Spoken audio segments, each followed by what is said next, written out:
아멘. 할렐루야. 우리가 하나님의 인도하심을 받는다라고 하는, 하나님이 우리를 인도하신다. 우리가 하나님의 인도함을 받는다. 기독교인에게 있어서 간절한 바람이죠. 그런데 동시에 두려운 말씀이기도 합니다. 하나님의 인도함을 받는다. 정말 바라죠. 기독교인들은 그렇게 바라죠. 섭리적 신앙은 늘 하나님이 나를 인도하신 것이라고 하는 사실을 믿는 것이 섭리적 신앙입니다. 그래서 삶의 모든 순간과 결과가 다 하나님이 인도하신 결과라고 하는 사실을 믿는 것, 이것이 신앙이죠. 그리고요, 신앙인이라면 누구나 선하신 하나님이 우리에게 가장 유익한 것을 주시기 원하신다는 사실을 확고하게 신뢰하는 것, 이것이 신앙입니다. 그러니까 하나님이 우리에게 가장 유익한 것을 주실 거야. 언제나 하나님이 우리를 인도하셔서 가장 유익한 곳에 우리를 있게 하실 거야. 그 결과 역시 우리에게 가장 유익할 거야. 이렇게 믿는 거죠. 이게 신앙이죠. 그렇죠? 그 신뢰의 증거가 뭐예요? 하나님의 인도하심을 바라는 것이 하나님이 우리에게 가장 선한 것을 주실 거야 라고 하는 신뢰의 결과예요. 그러니까 하나님이 우리에게 늘 언제나 하나님이 우리에게 가장 선한 것을 주실 거야 라고 하는 신뢰의 결과가 뭐예요? 하나님이 나를 인도해 주셨으며.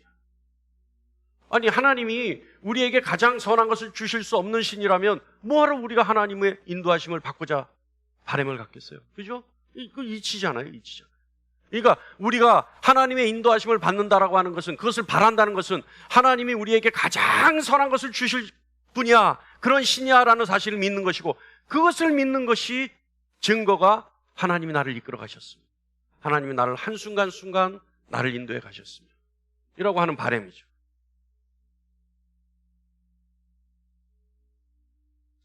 하나님이 우리를 인도하시는 것에 대해서 두려운 의미가 또 있어요. 두려운 분들이 있죠. 자, 어떤 것이 두렵냐? 하나님이 나를 인도해 가시는데 내가 잘 못 알아들으면 어떡하지? 그죠? 그런 분들이 있잖아요. 자, 퀴즈. 하나님이 나를 인도해 가시는데 내가 못 알아들으면 어떡해요?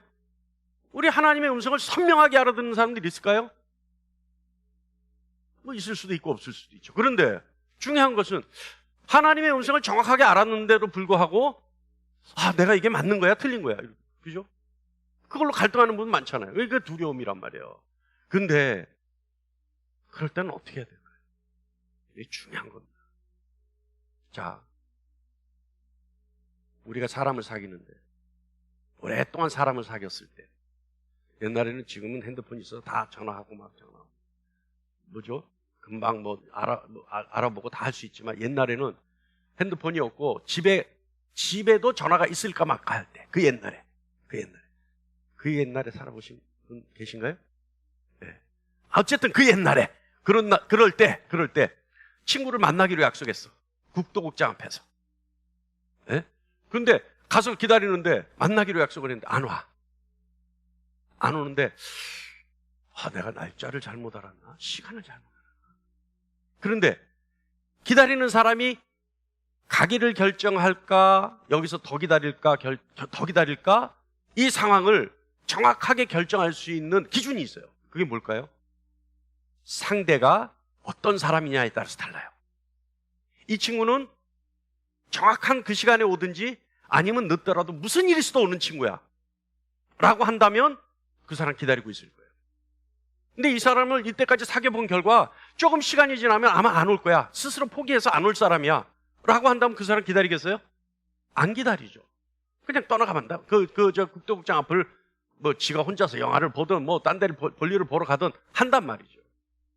결과가 무슨 얘기냐면, 오래 사귀면서 그 사람의 성품에 대해서 정확하게 알았을 때 잘못된 약속을 내가 지킬 것인가 말 것인가에 대한 판단의 기준이 그 사람의 성품이에요.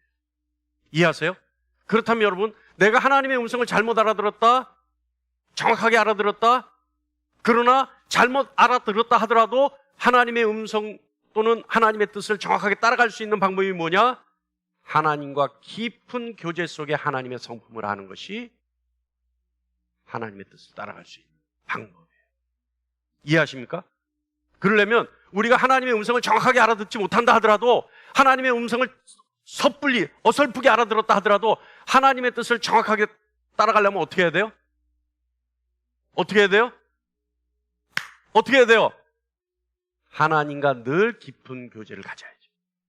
그래서 하나님의 성품을 알고 있어야죠. 할렐루야. 이해하십니까? 그러니까 하나님의 인도하심을 내가 정확하게 알았다, 정확하게 그 뜻을 알았다, 정확하게 그 뜻을 몰랐다, 이런 갈등이 필요 없는 것이, 그런 것에 대한 두려움이 있을 수 없는 것이 뭐냐 하면, 하나님에 대한 성품만 정확하게 안다면 그런 두려움이에요. 또 하나의 두려움은요, 하나님의 인도하심에 대한 두려움이 있는데, 또 하나의 두려움은 뭐냐 하면, 하나님의 인도하심이 내 뜻과 달라. 그죠? 나는 이리로 가고 싶은데 하나님 이리로 가라 그러는 것 같아.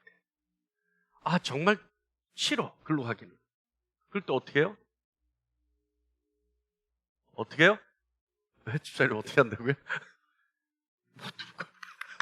할렐루야. 100이면 100이 다 그거예요. 못 들은 척 해버려.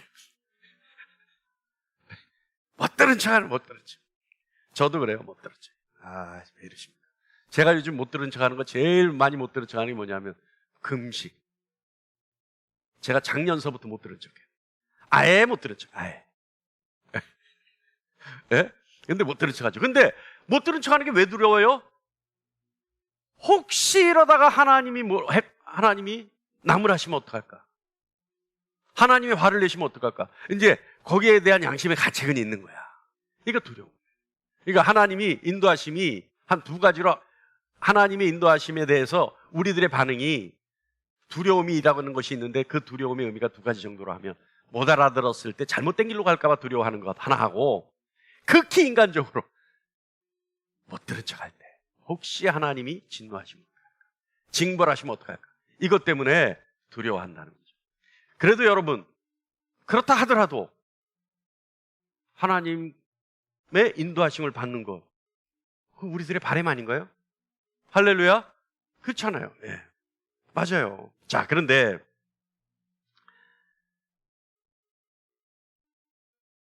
오늘 본문 말씀을 보면 바울이 성령의 감동에 이끌려 예루살렘으로 가는 여정이 일어나는 에피소드예요.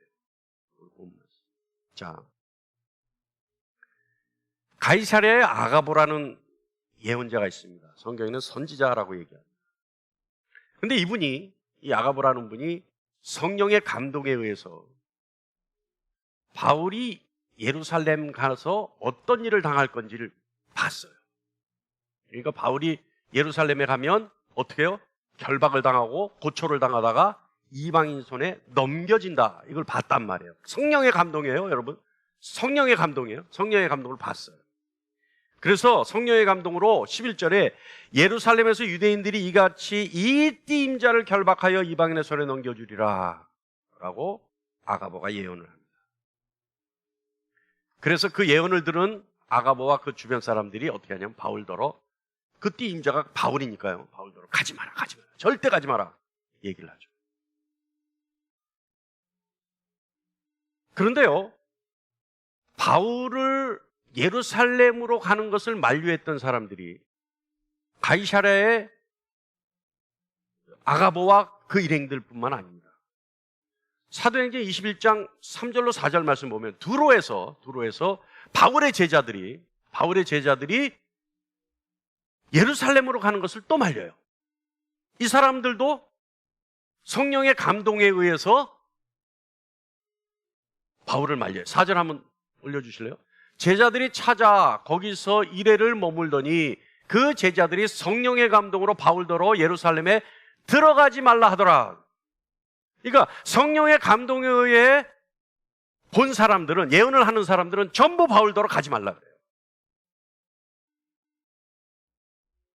그런데 같은 성령의 감동으로 바울은 뭐라고 얘기하냐면 죽더라도 나는 예루살렘으로 가야 한다 라고 했어요.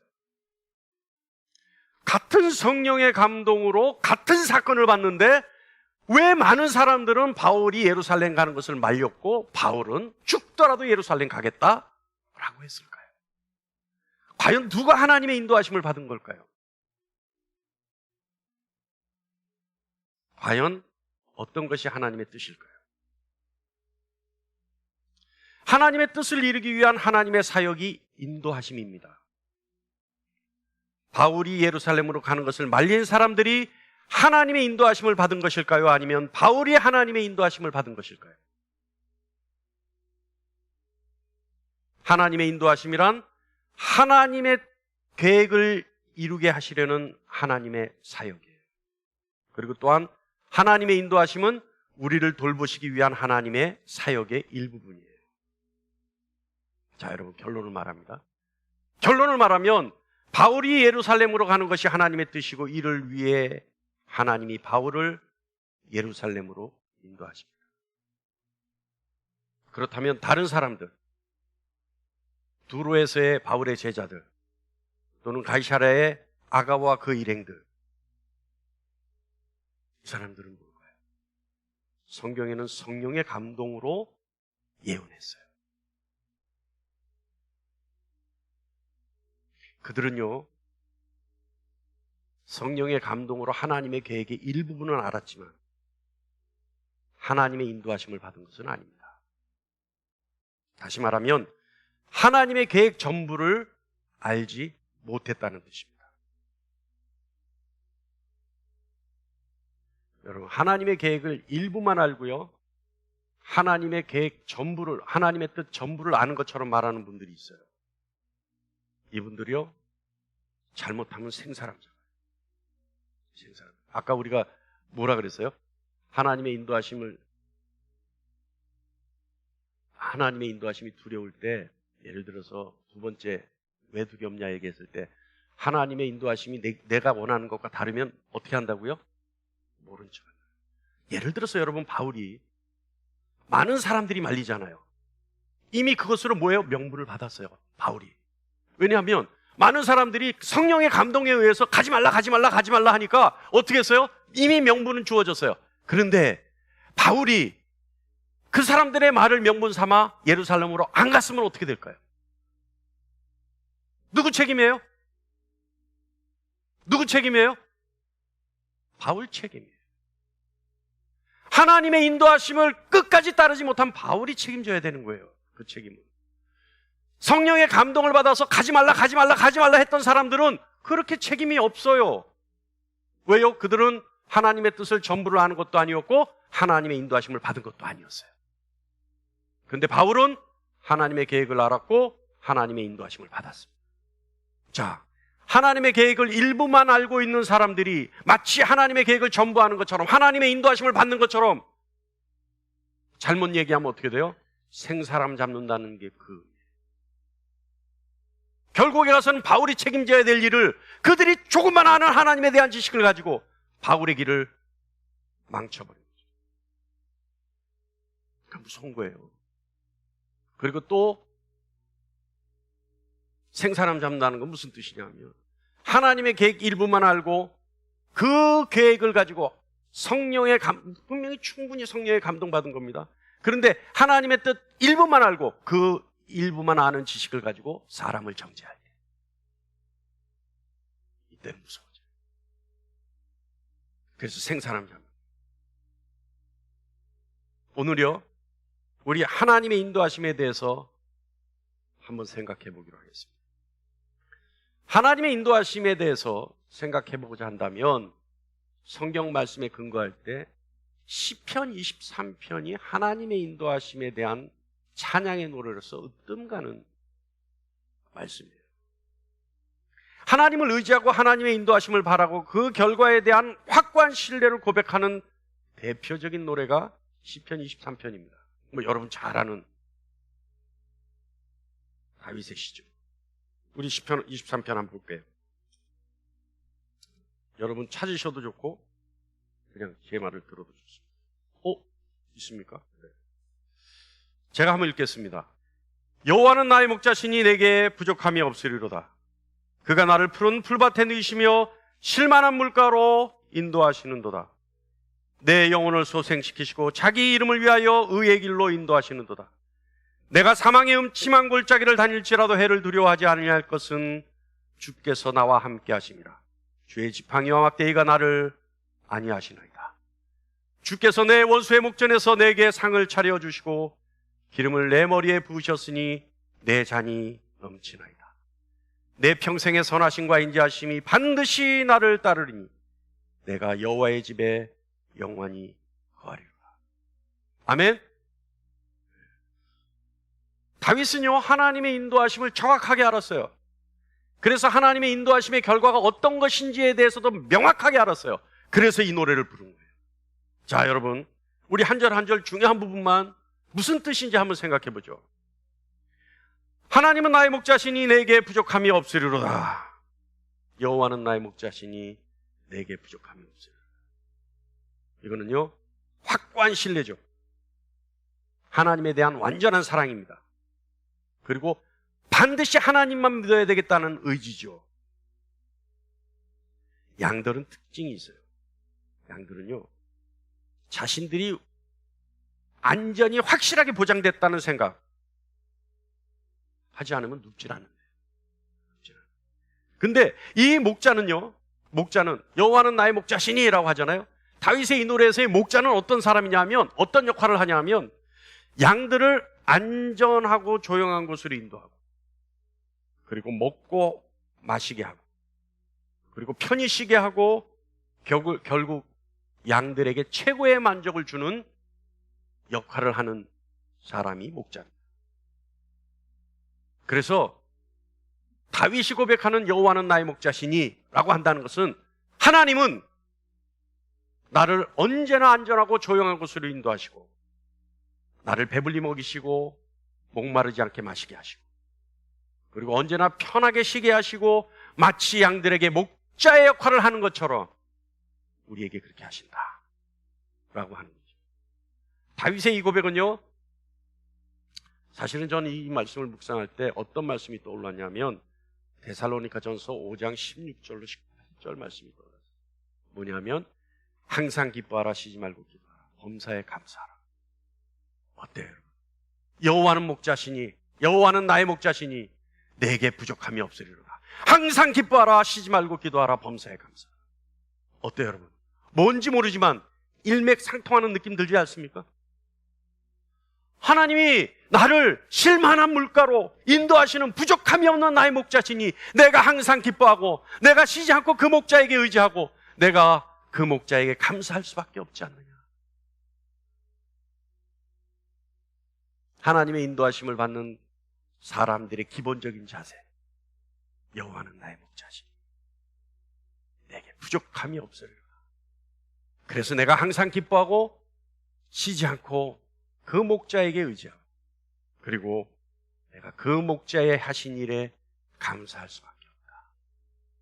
여러분, 하나님의 인도하심을 바라십니까? 그렇다면 여호와는 나의 목자시니 내게 부족함이 없으리로다. 그래서 그 부족함이 없는 고백으로 항상 기뻐하고, 쉬지 않고 그 목자에게 의지하고, 그리고 그 목자가 하신 일에 인정해드리며 감사할 수밖에 없는 여러분이 되시길 간절히 축원합니다. 2절에 있어서요, 아까도 얘기했지만 양들의 특징이 있어요. 양들은요, 절대 눕지 않습니다. 절대 눕지 않아요. 또 눕지 않는 짐승이 또 어디 있죠? 혹시 아세요? 말이 안 눕죠. 그죠? 말도 근데요, 절대 서서 자는데 말이 또 누울 때도 있어요. 확실하게 편할 때 누워요. 안전할 때. 그러니까 서서 자는 짐승들이 다 겁쟁이인 거예요. 왜냐하면 조그만 것에도 놀라고 뛰어야 되니까 다 겁쟁이. 좀 가끔 얘기하다 이럴 때가 있어요. 겁쟁이가 맞아요? 겁장이가 맞아요? 겁쟁이가 맞아요? 아, 그럼 겁쟁이. 자, 이 겁쟁이 짐승들이요, 서서 자요. 근데 양들이 특별히 그래요. 특별히 안전이 확실하게 보장됐을 때 누워요. 그리고 풀과 물을 배불리 먹었을 때 누워요. 양들의 특징이에요. 근데 2절에 뭐라 그래요? 그가 나를 푸른 풀밭에 누이시며 라고 얘기합니다. 다윗이. 하나님이 우리를 누이신다는 거예요. 그렇다면 그건 무슨 뜻이에요?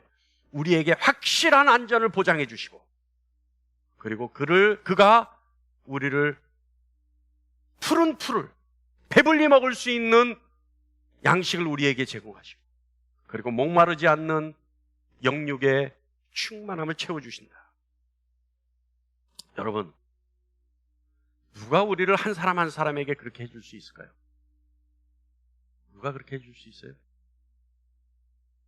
세상에 그 누구도 찾을 수 없죠. 그죠? 우리 부모님이 그렇게 해줄 수 있을까요? 우리가 내 자식들에게 그렇게 해줄 수 있을까요? 해줄 수 없어요. 그런데 하나님이 그렇게 하신다. 다윗의 고백이에요. 그 고백은 어떤 고백이에요? 전지전능하신 하나님이라는 고백이에요. 하나님은 그 일을 하실 수 있다는 거예요. 세상에 그 어디서도 찾을 수 없지만 우리 하나님은 나에게 그렇게 해주실 수 있다는 거예요. 이 고백이 여러분의 고백이기를 간절히 축원합니다. 3절에요. 우리가 볼게요. 3절에 내 영혼을 소생시키시고 자기 이름을 위하여 의의 길로 인도하시는도다. 우리가 하나님을 신뢰할 수 있는 확실하고 강력한 증거, 그리고 그 명분, 하나님은 자기 이름을 위하여 우리를 인도하신다. 저는요, 이 이상의 담보가 있을까 생각해요. 하나님은 하나님보다 더 큰 이름이 없기 때문에 하나님 자신의 이름을 두고 우리에게 언약하시죠. 세상 그 어떤 것에도 신실함이 없기 때문에, 하나님께만 그 신실함이 있기 때문에 하나님은 하나님의 이름을 위하여 우리를 인도하시는 겁니다. 여러분, 하나님이 만일 여러분에게 하나님의 이름을 위하여 여러분에게 약속을 해주신 것이 있다면 세상을 다 얻은 거나 마찬가지, 절대 없어지지 않기 때문에 하나님은 하나님의 이름을 위하여, 거룩한 그 이름을 위하여 하나님은 우리에게 목자가 되어주십니다. 할렐루야. 그래서요, 하나님은 우리를 영원히 사랑하시기 위하여 하나님의 형상으로 우리를 지으신 거예요. 하나님은 사랑할 수 없는 우리를 사랑하시기 위하여 거듭난 우리 안에 예수 그리스도의 형상을 두고 그 형상만 보시는 겁니다. 여러분, 이 사실을 우리 정확하게 알아야 돼요. 하나님이 우리를 사랑하시죠. 하나님 우리를 왜 사랑하세요? 하나님 우리를 왜 사랑하세요? 우리가 예뻐서? 우리가 착하고 좋아서? 말을 잘 들어서? 우리가 하나님께만 충성해서? 우리가 하나님밖에 몰라서? 우리가 하나님 외에는 그 어떤 이름도 안 불러서? 우리가 늘 하나님께 기도하고 찬송해서? 지금 제가 쭉 읊었던 이 얘기들, 우리가 그걸 다 하고 있으니까 하나님이 우리를 사랑하시나요? 아니, 우리가 그걸 다 하고 있나요? 하나님 우리를, 그 어떤 것도 제가 쭉 열거했던 그 얘기들 들어보면 들으면서도 양심의 가책이 오는 거야. 아니, 나는 그거 안 했는데, 나 안 했는데. 그러니까 하나님 나를 사랑하지 않으시죠. 하나님이 우리를 사랑할 수 없어요. 하나님은 우리 안에서 어떤 것도 사랑의 조건이 없어요. 근데 왜 사랑하세요? 거듭난 우리 안에 있는 예수 그리스도의 형상을 보시고. 할렐루야. 여러분 한 사람 한 사람에게 있는 예수 그리스도의 형상을 보시고 하나님은 그 형상에 집중하셔서 우리를 사랑하신다는 거예요. 그러니까 여러분, 자만하지 마세요. 내가 하나님 앞에 뭘 드렸다고 해서, 내가 뭐 하나님 앞에 뭘 했다고 해서, 내가 하나님 앞에 뭘 할 수 있다고 해서 하나님이 날 사랑하실 거야. 천만의 말씀. 착각하지 마세요. 십자가에 달려 죽으신 예수 그리스도께서 우리가 그 이름을 부르고 우리가 그 이름 앞에 무릎 꿇었을 때 우리 안에 그 형상을 두시고, 그래서 우리 안에 있는 예수 그리스도의 형상 때문에 하나님이 우리를 사랑하시는 거예요. 할렐루야. 4절에 다윗은 또 고백합니다. 내가 사망의 음침한 골짜기를 다닐지라도 해를 두려워하지 아니한다. 여러분, 우리가 살아가는 세상 푸른 초장에 실만한 물가일까요? 사망의 권세가 호시탐탐 노리는 음침한 골짜기와 같습니다. 그러나 그 어떤 곳에서도 우리 그리스도인들은, 그리스도를 따라가는 사람들은 주님의 막대기와 지팡이가 우리를 지키고 있기 때문에 두려워하지 않는 거죠. 우리가 살아가는 세상은 사망의 음침한 골짜기예요. 그런데 그런 곳에서도 우리는 늘 당당하고 두려움 없이 나갈 수 있는 것은 주님이 앞에서 지팡이와 막대기로 우리를 지키고 계시기 때문입니다. 막대기 왜 들어요? 짐승이 오는 것을 막아주려고. 그래서 막대기. 지팡이는 왜 들어요? 지팡이 끝이 이렇게, 목자가 들고 있는 지팡이 끝은 이렇게 동그랗잖아요. 장대가 같이 긴데 끝이 동그랗잖아요. 왜 그래요? 예? 우리 집사님은 참 좋게 해석을 하시는, 건져 올리는 게 아니라 집 나가는 애 걸어서 땡겨 올라가. 양무리에서 이탈하는 양 못 나가게 땡겨 올라고. 예? 주님 그러신다. 그래서 우리가 사망의 음침한 골짜기를 다닐지라도 해를 두려워하지 않은 것은 지팡이와 막대기가 우리를 지키고 계시기 때문이다. 다윗은 그 고백을 하는 거예요. 여러분, 우리 5절 말씀 볼게요. 주께서 내 원수의 목전에서 내게 상을 차려주시고 기름을 내 머리에 부으셨으니 내 잔이 넘치나이다. 이 고백이 여러분의 고백이기를 간절히 축원합니다. 얼마나 통쾌한 순간입니까? 그리고 얼마나 뿌듯하고 얼마나 자신만만한 순간입니까?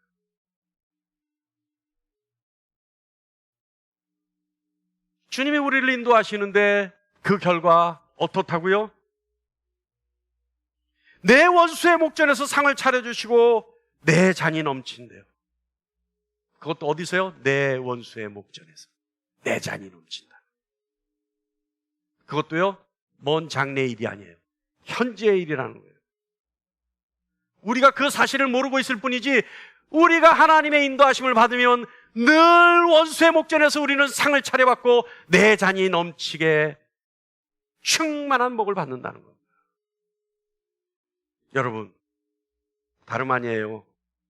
이 자리가 우리 원수의 목전에서 우리에게 기름 부으시는 자리입니다. 우리 잔이 넘치게 축복하시는 하나님의 은혜의 자리가 이 자리입니다. 그래서 이 자리에서 우리는 원수들이 뺏어간 모든 것을 돌이키는 순간이고 우리의 생명마저도 다시 찾을 수 있는 자리가 이 자리입니다. 왜요? 여러분이 하나님의 인도하심을 받아 이 자리에 있기 때문에 그래요. 하나님의 인도하심을 받아 그 자리에 있는 사람은, 하나님의 인도하심을 받아 늘 하나님과 함께하는 사람은 원수의 목전에서 상을 차려받고 그 잔이 넘치는 축복을 받는 저와 여러분입니다. 할렐루야. 여러분, 이 자리에서는요, 하나님의 사랑을 받고 있다는 것이 자각되는 시간이에요. 내가 구원받았다라고 하는 지식이 생겨나는 시간이에요. 그리고 내가 그리스도 예수의 십자가의 보혈로 씻음받아 새롭게 되었다는 지식이 새롭게 생겨나는 자리입니다. 하나님의 은혜를 만끽하며 누리는 만족감이 충만한 자리죠. 하나님과 행복한 삶에 대한 소망을 갖는 시간입니다. 그리고 그런 자리입니다. 시련과 난관 속에서도 늘 승리를 취할 수 있는 능력을 부여받는 자리가 이 자리입니다. 그 사실에 깨어있기를 간절히 축원합니다. 사랑하는 여러분, 하나님은요, 창조주이시면서 주권자로서 섭리하시는 하나님이십니다. 그리고 하나님이 우리에게 은혜를 베푸시기를 원하십니다. 하나님은 목자의 역할을 자처하셔서 우리를 돌보아 주십니다. 다윗의 고백대로 하나님이 목자이시고 우리가 양이라면 양을 누이기 위한 충분한 초장의 목자이신 하나님은 우리를 이끌어 가시고, 그리고 그 하나님은 잠시도 쉬지 않으십니다. 그리고 어느 한순간이라도 양무리를 떠나지 않으시는 분이 하나님이십니다. 늘 함께 하시면서 호시탐탐 노리는 맹수로부터 양인 우리를 보호하시는 분이 하나님이십니다. 여호와는 나의 목자시니 라고 하는 다윗의 고백의 또 다른 의미는, 하나님은 양을 돌보시는 목자처럼 우리를 돌보신다는 거죠. 우리에게 용서와 보호, 그리고 두려움으로부터 자유를 주셔서 우리가 편히 누워서 쉴 수 있는 모든 것들을 제공해 주신다는 것이 여호와는 나의 목자신이라는 다윗의 고백입니다.